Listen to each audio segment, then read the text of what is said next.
गणी गण गणात बोते गणी गण गणात बोते गणी गण गणात बोते गणी गण गणात बोते गणी गण गणात बोते गणी गण गणात बोते गणी गण गणात बोते गणी गण गणात बोते गणी गण गणात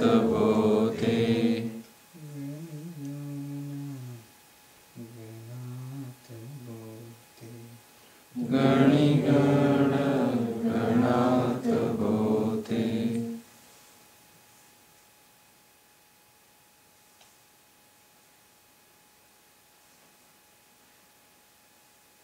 डोळे उघडले तरी चालते.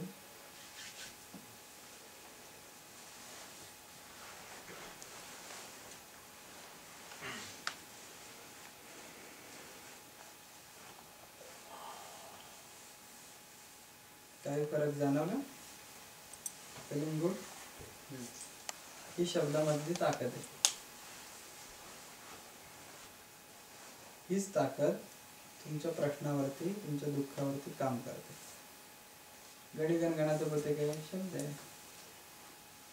श्रीराम काही शब्द आहे, पण अमोल जोगे शब्द काम नाही करत.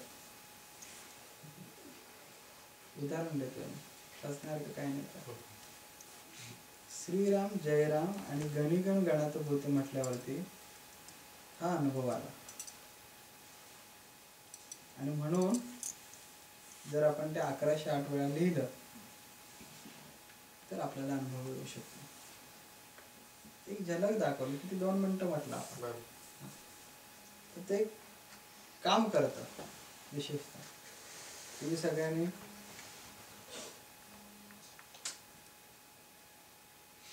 हे सर्व ज्ञान ऐकला, सामावून घेतला, यातून एक जरी शब्द तुमच्या मनामध्ये रुजला, त्यातून काहीतरी खरंच आयुष्यामध्ये, जीवनामध्ये ज्या जीवनाची अनुभवाची गरज आहे,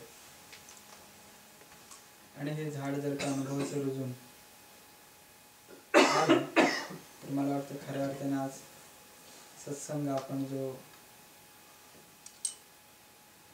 बापट सरांच्या घरी आपण केला, तर त्याचं पुण्य खऱ्या अर्थाने मिळेल आपल्या सर्वांना असं वाटतं. जी काही सेवा आपल्यासमोर केली ती मी माझ्या गुरूंच्या चरणी अर्पण करतो आणि मी इथे थांबतो. श्री गुरुदेव. जगद्गुरु नरेंद्राचार्य महाराज की जय. सद्गुरु गाढ़ सिद्धेश्वर महाराज की जय.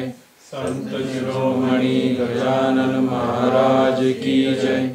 आद्य जगद्गुरु रामानंदाचार्य की महाराज की जय. सियावर रामचंद्र की जय.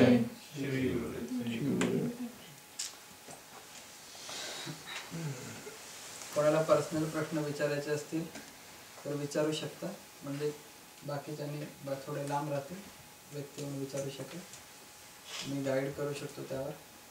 आणि दुसरं माझं अशा मनामध्ये अशी एक शंका होती की आज इथे सत्संग झालेला आहे, तर उद्या सकाळी आपण सगळ्यांनी जर का जायला अनुमती दिली तर बरं झालं असतं. खरं म्हणजे ॲज पर प्रोग्राम कॅलेंडर असं होतं की उद्या पण इथे एक सत्संग होईल आणि मग उद्या रात्री आम्ही निघू इथून. आणि परवा मला वाटतं एक डी-एडिक्शन कार्यक्रम आहे न्यूयॉर्कमध्ये, त्याची तयारी पण आहे. आणि पुढे मग आता सतत कार्यक्रम आहे. आज मी कॅनडावरून आलो कार्यक्रम करून, म्हणजे काल कार्यक्रम होता, आज सकाळी पण थोडंसं झालं. परवा म्हणजे 3-4 दिवस कॅनडाला होतो. अल्बेनीला 2 दिवस जायचे ठरवले होते. मला वाटतं आपण सगळे नवीनच आहात, अजून इथे म्हणजे एक पुढे नवीन लोक येतील असं मला वाटत नाही. तुम्हाला पहिल्यांदा अनुभव आला पाहिजे, तुम्ही ते करून पहा. पुढच्या वेळी जर का मी आलो इथे जास्त दिवस थांबलो तर त्यामध्ये हे आहे, तुम्ही सांगाल तसं. असं काही गेलंच पाहिजे असं नाही, पण असा विचार केला होता की आज सत्संग झालाय, मला माहिती आहे की बरेच सगळे नवीन चेहरे आहेत, तर उद्या इथे सत्संग करून जाण्यापेक्षा जर का उद्या आम्ही जर का सकाळी गेलो तर चालेल का? तुम्हाला आवडलं नाही का आमचं? नाही, असं काही नाही. मग थांबा, थांबा. नाही तर परत या मग मंडे नंतर. लेक जॉर्जचा कार्यक्रम आहे पीस ऑफ माइंडचा एक, आणि तो करून पुन्हा डी ॲडिक्शनचा कार्यक्रम इकडे ब्रुकलिनला मला वाटतं असं. ठीक आहे, बोलू नंतर त्याच्यावर. जर कोणाला काही प्रश्न विचारायचे असतील तर विचारू शकतात, नाहीतर मग मी हे चेंज करतो. नाही ना.